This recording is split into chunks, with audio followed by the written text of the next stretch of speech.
आजच्या या अत्यंत खास सखोल चर्चेत सर्वांचं मनापासून स्वागत आहे.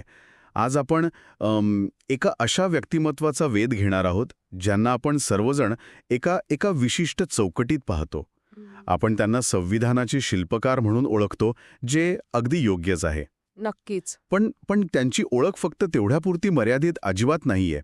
ते एक महान अर्थशास्त्रज्ञ होते, एक अत्यंत तीक्ष्ण बुद्धिमत्तेचे समाजशास्त्रज्ञ होते आणि मुख्य म्हणजे एक क्रांतिकारी विचारवंत होते.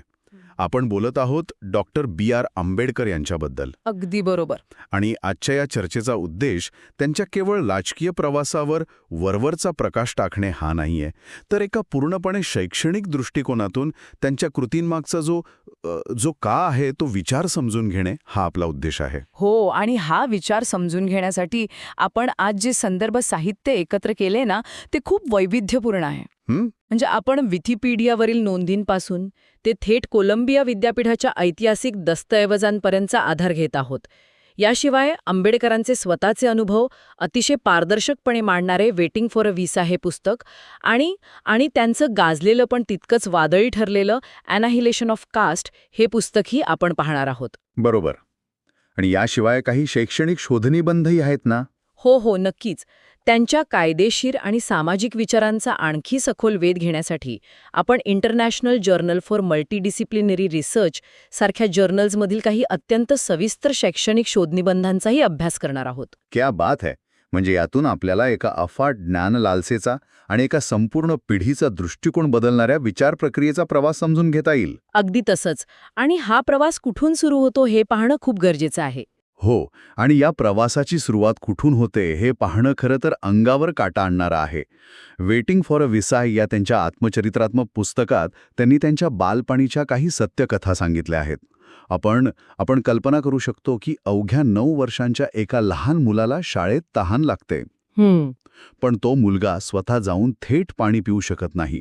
त्याला वर्गाच्या एका कोपऱ्यात स्वतः घरून आणलेल्या गोंदपाटावर बसावे लागते, कारण शाळेतील शिपाई त्या गोंदपाटालाही स्पर्श करत नसे. हे खूप भयानक आहे. हो ना. पाणी पिण्यासाठी त्या 9 वर्षांच्या मुलाला शाळेच्या शिपायावर अवलंबून राहावं लागायचे. शिपायाने लांबून पाणी ओतले तरच तहान भागायची. त्यांचीच वाक्य सांगायची तर हा शिपाई नाही तर पाणी नाही. हा एका लहान मुलाच्या कोवळ्या मनावर झालेला किती भयंकर आघात आहे. हे ऐकतानाच खूप अस्वस्थ व्हायला होता. म्हणजे हा केवळ पाण्याचा प्रश्न नव्हता, तर हा मानवी सन्मानाचा प्रश्न होता.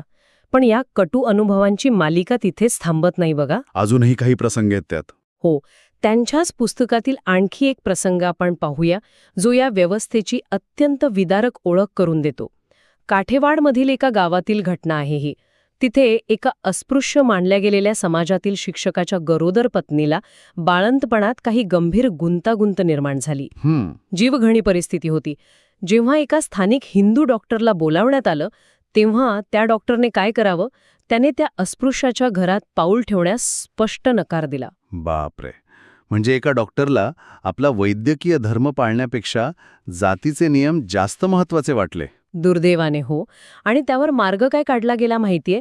तर एका मुस्लिम मध्यस्थाच्या मदतीने त्या डॉक्टरने घराबाहेर उभे राहून थर्मामीटर दिला आणि बाहेरूनच न पाहता काहीतरी तपासणी केली. हे तर अत्यंत अमानवी आहे. हो, आणि योग्य आणि वेळेवर उपचारांअभावी त्या गरोदर महिलेचा आणि तिच्या बाळाचा तडफडून मृत्यू झाला. हे अनुभव आंबेडकरांसाठी केवळ वैयक्तिक दुःख किंवा राग नव्हता. एका समाजशास्त्रज्ञाच्या नजरेतून त्यांनी याकडे पाहिलं आणि त्यांना जाणवलं की ही व्यवस्था माणसाला माणसासारखी वागणूकच देत नाही. बरोबर. आणि याच तीव्र जाणीवेने त्यांना नैराश्याकडे ढकलण्याऐवजी एका अफाट ज्ञान साधनेकडे वळवले. शिक्षणाशिवाय या व्यवस्थेला आव्हान देणं शक्य नाही हे त्यांनी ओळखले. अगदी. आणि हे शिक्षणही काही सामान्य नव्हते. बडोदा संस्थानाचे महाराज सयाजीराव गायकवाड यांनी एका प्रतिभावान विद्यार्थ्याला ओळखले आणि दिलेल्या दरमहा 11.5 पाऊंडच्या शिष्यवृत्तीवर आंबेडकरांनी थेट अमेरिकेतील कोलंबिया विद्यापीठात प्रवेश मिळवला. 1913 ते 1917 हा तो काळ होता. हो, बरोबर. तो काळ खूप महत्वाचा होता. तिथे त्यांनी अर्थशास्त्र, समाजशास्त्र, इतिहास, तत्वज्ञान यांसारख्या विषयांचा इतका सखोल अभ्यास केला की अर्थशास्त्रात थेट PhD मिळवली. एक विद्यार्थी ज्याला स्वतःच्या देशात शाळेत पाणी पिण्याचा साधा अधिकार नव्हता, तो थेट अमेरिकेत जाऊन जागतिक दर्जाचं शिक्षण घेतो. हीच मुळात एका नव्या क्रांतीची सुरुवात होती. आणि या कोलंबिया विद्यापीठातील काळाने त्यांच्या वैचारिक जडणघडणीत सर्वात मोठी भूमिका बजावली असं मला वाटतं. तिथे त्यांच्यावर अमेरिकन तत्वज्ञ जॉन ड्यूई यांचा प्रचंड प्रभाव पडला. जॉन ड्यूई, हो, त्यांचा उल्लेख संदर्भांमध्ये वारंवार येतो. हो, ड्यूई हे त्यांचे प्राध्यापक आणि मार्गदर्शक होते. ड्यूई यांचा एक अतिशय महत्त्वाचा विचार होता की लोकशाही ही केवळ एक राजकीय व्यवस्था किंवा सरकार चालवण्याची पद्धत नाहीये. लोकशाही ही एक सामाजिक जीवन पद्धती आहे. म्हणजे ती रोजच्या जगण्यात दिसायला हवी. अगदी बरोबर. ती लोकांच्या एकमेकांसोबतच्या वागण्यातून, बंधुभावातून दिसायला हवी. हा विचार आंबेडकरांनी भारतीय संदर्भात अतिशय अचूकपणे आत्मसात केला. ड्यूई नेहमी म्हणत होते की शिक्षण हे केवळ जगण्याची तयारी नाही, तर ते स्वतःचंच एक जीवन आहे. क्या बात आहे. शिक्षण हे स्वतःच एक जीवन आहे. हो, आणि आंबेडकरांनी हाच धागा पकडून शिक्षण हेच सामाजिक मुक्तीचे आणि समानतेचं सर्वात प्रभावी हत्यार आहे हे जगाला दाखवून दिलंय. आणि त्यांनी मिळवलेले हे अफाट शिक्षण केवळ पुस्तकां किंवा पदव्यांमध्ये बंदिस्त राहिले नाही. ते थेट रस्त्यावरच्या संघर्षात उतरले. 1927चा महाळचा चौदार तळ्याचा सत्याग्रह आपल्याला सगळ्यांना माहीतच आहे. हो, तो खूप ऐतिहासिक प्रसंग होता. पण हा संघर्ष केवळ एक घोट पाण्यासाठी नव्हता. तो एक मोठा वैधानिक लढा होता. सार्वजनिक साधन संपत्तीवर, मग ते पाणी असो वा रस्ते, सर्वांचा समान अधिकार आहे हे प्रस्थापित करण्यासाठी हा लढा होता. महाळच्या चौदार तळ्याचे पाणी प्राशन करून त्यांनी हजारो वर्षांची एक विषमतेची परंपरा प्रतिकात्मकरित्या मोडून काढली. तो सत्याग्रह म्हणजे केवळ एक कृती नव्हती, तर तो एका मोठ्या वैचारिक वादळाचा सुरुवातीचा बिंदू होता. आणि या कृतिशील संघर्षाचा खरा वैचारिक पाया आपल्याला त्यांच्या 1936 सालच्या ॲनिहिलेशन ऑफ कास्ट या अत्यंत महत्त्वाच्या साहित्यात पाहायला मिळतो. हो, हे पुस्तक खूपच प्रभावशाली आहे. या पुस्तकाची पार्श्वभूमी खूप रंजक आहे बघा. मुळात हे एक भाषण होतं जे लाहोरच्या जातपात तोडक मंडळासाठी आंबेडकरांनी तयार केलं होतं. या मंडळाने त्यांना अध्यक्षीय भाषणासाठी आमंत्रित केलं होतं. बरं. पण जेव्हा आंबेडकरांनी त्यांच्या भाषणाचा मसुदा मंडळाला पाठवला, तेव्हा त्यातील विचार इतके जहाल, स्पष्ट आणि मुळावर घाव घालणारे होते की त्या मंडळाच्या पदाधिकाऱ्यांनीच त्यांना हे भाषण थोडं सौम्य करण्याची किंवा बदलण्याची विनंती केली. पण साहजिकच डॉक्टर आंबेडकरांनी तसे करण्यास स्पष्ट नकार दिला असेल. नक्कीच. त्यांनी आपल्या तत्वांशी कोणतीही तडजोड केली नाही. त्यांनी स्पष्ट सांगितलं की मी एक शब्दही बदलणार नाही.